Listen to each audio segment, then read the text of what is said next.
Welcome to my channel Easy Creation. আশা করি তোমরা সকলে ভালো আছো, আমরাও ভালো আছি। তো বড়োদেরকে প্রণাম, ছোটোদেরকে অনেক অনেক ভালোবাসা দিয়ে আজকে ভিডিওটা ঠাকুর ঘর দিয়ে শুরু করে দিলাম। সমস্ত কাজ ছেড়ে ঠাকুর ঘরে চলে এসেছি পুজো। এই বাবা কোথায় যাস? এদিকে আয়। বস এখানে, মাছ স্নান করবে এখানে। পরোটা খাবি আয়। হ্যাঁ, পরোটা দেবো।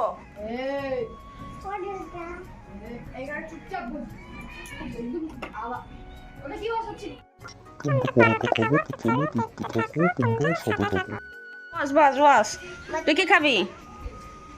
কি ওটা? ডিম খাবি, পরোটা খাবি না? পরোটা খাবি না?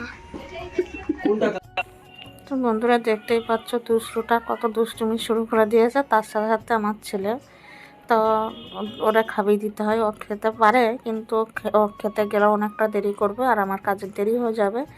ওই কারণে ওকেও খাইয়ে দিচ্ছি, আমিও খেয়ে নিচ্ছি। আর ওইভাবে কী দেখছে বলো তো, ও টিভি দেখেই যাচ্ছে এক ধ্যান দিয়ে। আর ওর টিভি দেখতে দেখতে যদি খাওয়ানো হয় না, ও চুপচাপ খেয়ে নেয়, জানো তো বন্ধুরা।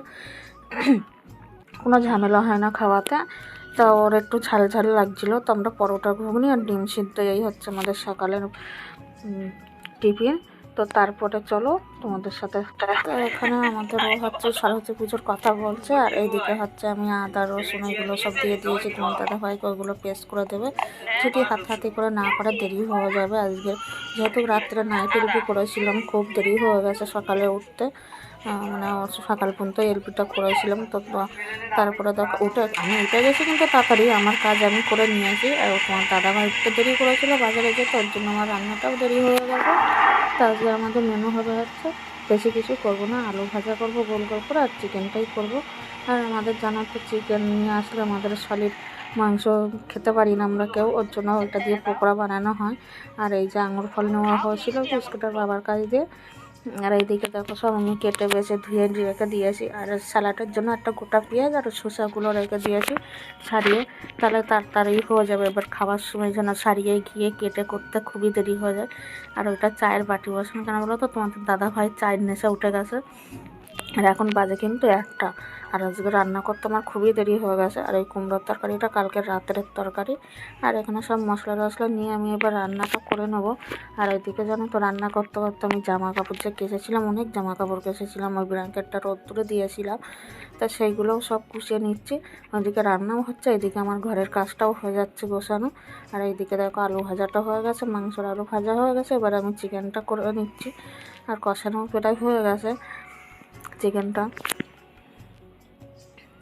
আর এটা লেবুর পাতা দেখছো না, বন্ধুরাজ লেবু নিয়ে এসেছিলো, তা সেই লেবুর পাতাটা দেখে না মানে লোভ সামলাতে পারিনি, তাও মাংসের মধ্যে দিয়ে দিয়েছে। আর ওইদিকে তোমাদের দাদা ভাই স্যালাডের জন্য কেটে নিচ্ছে। আর ওইটা হচ্ছে ছেলে কষা মাংস খেতে ভালোবাসে, ওর জন্য একটু তুলে রেখেছিলাম, দিয়ে তারপরে জল ঢেলে দিয়েছি। এবার দেখো মাংসটা কত সুন্দর হয়েছে কালারটা।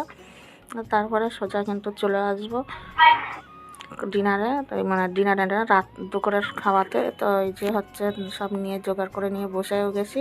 তোমাদের দাদা ভাইকেও খেতে দিয়েছি, ছেলেও আগে খেতে চলে গেল। আর তারপর চলে এসেছি কিন্তু সন্ধ্যের সময়। তো আমিও পকোড়া ভেজেছিলাম, আর ওর পাশের ঘর দিয়ে ওর মাসি দিয়েছিল চাউমিন। আর রাত্রে আর আমাদের কারোর ভাত খাওয়া লাগেনি, এই খেয়ে আমাদের পেট ভরে গেছে। অতগুলো চাউমিন বলো খাওয়া যায়? তো ছেলের মাসি ছেলেকে দিল, ও একটুটা দিয়ে নিল, দেখো বলে ভালো হয়েছে খুব খেতে। তো চলো বন্ধুরা, আজকের ভিডিওটা তোমাদের কেমন লাগলো লাইক কমেন্ট শেয়ার করে জানিও। তো দেখা হচ্ছে তোমাদের সাথে নেক্সট একটা ভিডিওতে, ততক্ষণ